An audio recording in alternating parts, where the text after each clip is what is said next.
अस्सलाम वालेकुम and welcome to accounting equation. आज हम चैप्टर नंबर 3 करेंगे जनरलाइजिंग, जिसका क्वेश्चन नंबर 4 आज हम करेंगे। क्वेश्चन नंबर 3 मैं आपको एक्सप्लेन कर चुकी हूँ। क्वेश्चन नंबर 4 बिल्कुल इसके सिमिलर है, लेकिन ये बुक में सॉल्व नहीं हुआ तो इसको सॉल्व करते हैं। ये मिस्टर वफ़ा का जनरल है। इसमें कुछ नरेशंस मैंने लिख कर रखी हुई है और एक अमाउंट लिख कर रखी है, ताकि जो है वो मिसकैलकुलेशन ना हो जाए, इसलिए ठीक है, और मैं आपको सही से एक्सप्लेन भी कर सकूँ।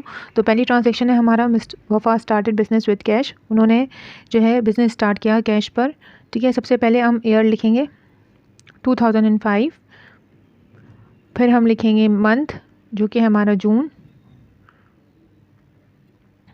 और फिर हम 1 लिखेंगे जो हमारी डेट चल रही है। 1 जून को हमारी कौन सी ट्रांजैक्शन हुई थी,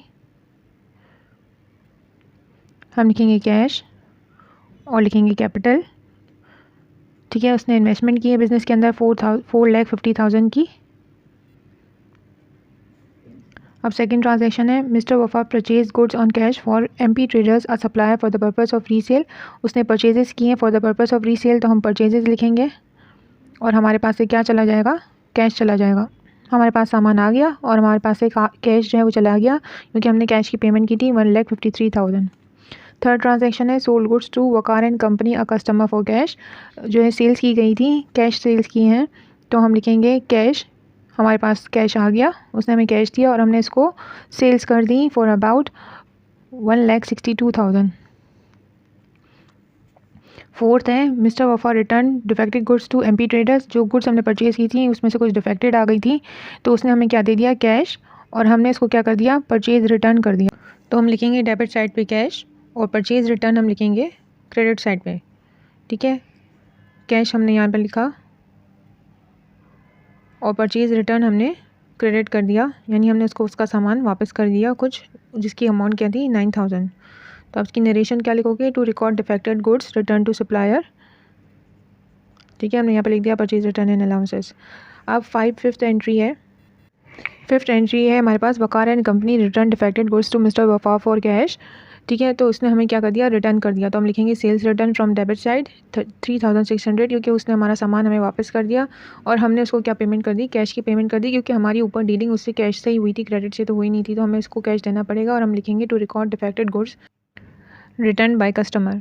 अब हमारी नेक्स्ट ट्रांजेक्शन है, purchase furniture office furniture for cash. हमने परचेज़ किया है ऑफिस फर्नीचर कैश के थ्रू, तो ऑफिस फर्नीचर हम डेबिट में लिखेंगे क्योंकि वो हमारे पास आ गया। पर्पस ऑफ रीसेल नहीं है, इसलिए हमने परचेजेस नहीं लिखा, डायरेक्ट ऑफिस फर्नीचर लिखा है और कैश हमारे पास से चला जाएगा, ठीक है। सेवन्थ हमारी ट्रांजेक्शन है, cash paid for rent expense. अब यहाँ पे एक्सपेंसेस थोड़े आ रहे हैं, तो आप rent expense, office rent expense लिखोगे। एक्सपेंस जब भी हमारा इंक्रीज़ होता है तो वो डेबिट साइड पे ही जाता है, ठीक है। तो ये पेमेंट की गई है ऑफिस के रेंट की, ठीक है, और हमने इसको क्या पे कर दिया, कैश पे कर दिया, तो हमारे पास से कैश चला गया 7,200।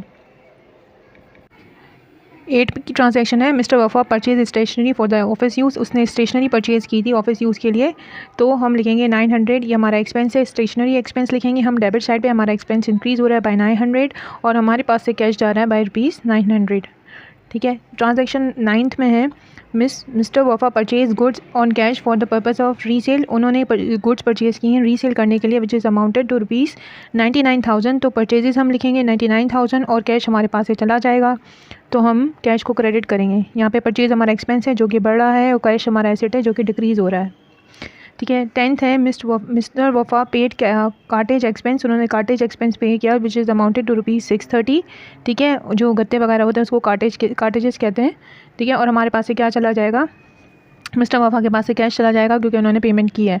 11 ट्रांजैक्शन सिमिलर है, उसमें जो है सैलरी जो है पे कर रही है वो स्टाफ को पे कर रहा है। Mister Wafa paid salary to his staff, जिसकी अमाउंट है 14,400। तो हम लिखेंगे सैलरी एक्सपेंस डेबिट, और कैश अगेन कैश में पेमेंट हुई है तो कैश हमारे पास से क्रेडिट हो जाएगा क्योंकि कैश हमारे पास से चला गया। यहाँ भी एक्सपेंस हमारा बढ़ रहा है और एसेट हमारा डिक्रीज़ हो रहा है।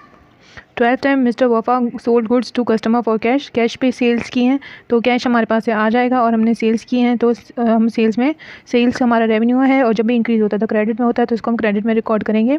171,000 इसकी अमाउंट है। 13 ट्रांजैक्शन है, mister Wafa paid cash for telephone bill. Telephone bill की पेमेंट की गई थी जिसकी अमाउंट क्या थी 2,700। तो ये हमारा एक्सपेंस है और कैश हमारे पास से क्योंकि पेमेंट की है मिस्टर वफ़ा ने तो कैश चला जाएगा, तो 2,700 हम क्रेडिट कर देंगे। होप आपको अच्छे से समझ आया होगा। अगर आपको वीडियो अच्छी लगती है तो करें लाइक करिए, शेयर करें, सब्सक्राइब करना मत भूलिएगा। ओके, अल्लाह हाफ़िज़।